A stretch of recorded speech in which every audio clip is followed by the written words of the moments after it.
Engineer Ashraf Uddin, Ishaq Hossain,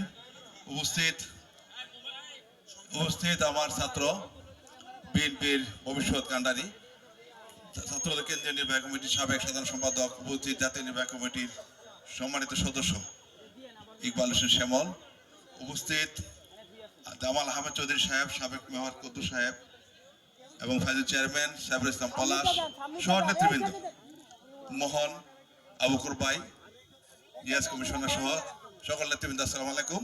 আমি কথা আর বাড়াবো না। আজকে রায়পুরা অনেক ধন্য হয়েছে। আজকে আমরা এমন একজন পদোন্নতি পেয়েছি যিনি সুযোগ্য পিতার সুযোগ্য সন্তান। আজকে রায়পুরা বিএনপি ধন্য, আমার স্কুল মাঠ আজকে ধন্য। আজকে আমি পদোন্নতি থেকে আজকে আমি বিএনপি পৌরসভা বিএনপির পক্ষ থেকে, রায়পুরাবাসীর পক্ষ থেকে আমি আপনাকে অভিনন্দন জানাই। আজকে রায়পুরাবাসী আপনাকে মিডিয়ার মাধ্যমে দেখেছে। আপনি আন্দোলন সংগ্রামে আপনার কি দক্ষ ভূমিকা ছিল, কি ইস্পাত কঠিন ভূমিকা ছিল, সেটা দেখার জন্য আমাদের এলাকার শুধু পুরুষ মানুষ নয়, অনেক মেয়ে লোকও আপনাকে চেহারা দেখার জন্য আজকে অপেক্ষিতবান যে সেই সুযোগ্য নেতাকে আমরা আজকে রায়পুরাতে পেয়েছি।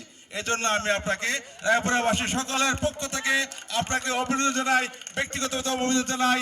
এবং পাশাপাশি আমার সুযোগ্য ছাত্র, যার মাধ্যমে আজকে অনুষ্ঠান, যার মাধ্যমে আপনাকে পেয়েছি, তা সেই ইকবাল হোসেন শ্যামল, তার উত্তরোত্তর সফলতা, রায়পুরার ভবিষ্যৎ কান্ডারি, আমি বিএনপির পক্ষ থেকে ওনাকেও আমার পৌরসভা বিএনপির পক্ষ থেকে অভিনন্দন জানিয়ে এবং ভবিষ্যতে এরকম আরো অনুষ্ঠান, আরো প্রোগ্রাম আশা করে আমি সকলের সুস্বাস্থ্য এবং আজকের খেলার সফলতা কামনা করে আমি আমার বক্তব্য শেষ।